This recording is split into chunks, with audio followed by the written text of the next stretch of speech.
Nepotism, वंशवाद, परिवारवाद याबद्दल चित्रपट क्षेत्र आणि राजकारणात बरंच बोललं जातं. पण गमतीचा भाग म्हणजे कॉर्पोरेट किंवा अन्य क्षेत्रात याबद्दल अवाक्षर देखील काढलं जात नाही. नेपोटिझमचा अर्थ काय? तर स्वतःजवळ असलेल्या ताकदीचा, प्रभावाचा वापर कुटुंबियांना फायदा करून देण्यासाठी करणं. आता सिनेमात बघायचं तर एखादी व्यक्ती सिनेमा बनवत असेल, जोखीम घेत असेल, तर त्यासाठी आपल्या ओळखीच्या व्यक्तीला निवडत असेल, तर त्यात चूक काय आहे? ज्यांचे आर्थिक नुकसान किंवा नफा होणार आहे, त्यांनी घेतलेला हा निर्णय. सिनेमा हा कोणावरही लादलेला नसतो. आता त्याही पलीकडे जाऊन परिवारवादाकडे बघूया. शेकडो, हजारो वर्षांपूर्वीच्या पूर्वजांच्या चांगल्या अथवा गैरवर्तणुकीमुळे मिळवलेल्या संपत्ती व पदांना उपभोगणाऱ्या लोकशाहीमधील संस्थानिकांचे, राजांचे, नवाबांचं काय? शेकडो वर्षांपूर्वीच्या जमिनी, हवेल्या, मालमत्ता वापरत अजूनही त्याचा उपभोग घेत लोकशाहीच्या काळात जनतेला प्रजा समजणाऱ्या राजांचं काय?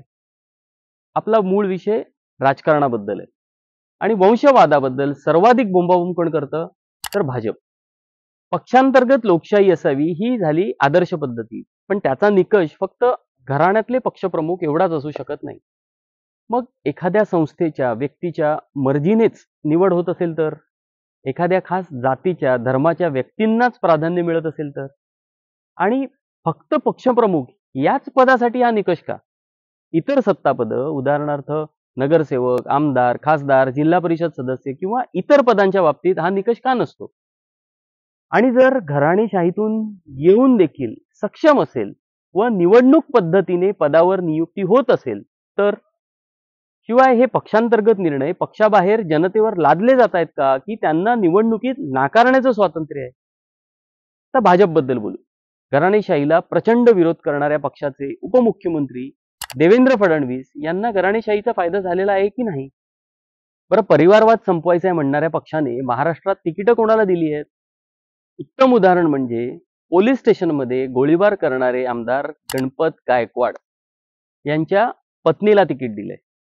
दानवेंचा मुलगा संतोष दानवे, नारायण राणे पुत्र नितेश राणे, अशोक चव्हाण यांची मुलगी, अनिल शिरोळेंचा मुलगा, हरिभाऊंचा मुलगा, धनंजय महाडिक यांचा भाऊ, अशी अनेक तिकिटे कुटुंबियांना दिलेली आहेत. पण यांनी केलं तर मात्र परिवारवाद नसतो. महाराष्ट्रातील किती उदाहरणं देऊ? संजीव नाईक, पंकजा मुंडे, प्रीतम मुंडे, पूनम महाजन, समीर मेघे, रोहिणी खडसे, आकाश कोणकर, हेमंत सावरा, भरत गावित, नमिता मुंडा, सुजय विखे पाटील, यादी खूप मोठी आहे. सगळ्या पार्टीतल्या परिवारांना आपल्या पार्टीत घेतले. पण हा तर सौम्य परिवारवाद आहे. अस्सल परिवारवाद, त्याचं उदाहरण सांगू? जय शाह बीसीसीआय अध्यक्ष कोणत्या गुणवत्तेवर झाले? तर वडील आहेत अमित शाह. अरुण धुमाळ बीसीसीआय, भाऊ अनुराग ठाकूर. महाआर्यमान सिंधिया ग्वाल्हेर क्रिकेट, वडील ज्योतिरादित्य सिंधिया. धनराज नथवानी गुजरात क्रिकेट, वडील परिमल नथवानी. प्रणव अमीन बरोडा क्रिकेट, वडील चिरायू अमीन. आणि बरेच. हे झालं फक्त क्रिकेट. प्रत्येक क्षेत्रात हेच चित्र आहे. आपल्या मर्जीतल्या कुटुंबातल्या व्यक्तीला आपल्या अधिकारांतर्गत अथवा वशिल्याने नोकरीला लावणे, सरकारी कंत्राट मिळवून देणे, सरकारी खर्चातून मिळणारे पुरस्कार, प्रवास, भत्ते, सवलते, पदे हे मिळवून देणं किंवा आपल्या मर्जीतल्या उद्योगपतींसाठी फायद्याची धोरण बनवणं, या प्रकाराला सुद्धा नेपोटिझमच म्हणायला हवं. कारण काही जणांसाठी हे उद्योगपती म्हणजेच कुटुंब असतं.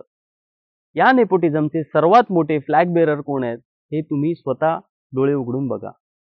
प्रजा आणि नागरिक यामध्ये हाच फरक असतो. इंडियन व्हॉइसला सबस्क्राईब करून सपोर्ट करा ही विनंती.